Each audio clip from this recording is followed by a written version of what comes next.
You ask Tiger to solve. This deals with linear equations with one unknown. The final result is x equals 4.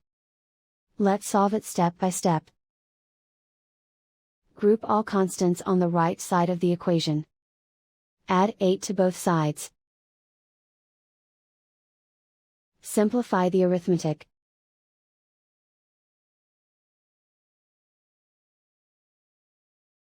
Isolate the x. Divide both sides by 4. Simplify the fraction. Find the greatest common factor of the numerator and denominator.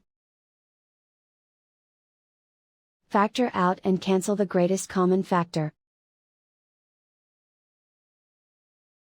And so the final result is x equals 4.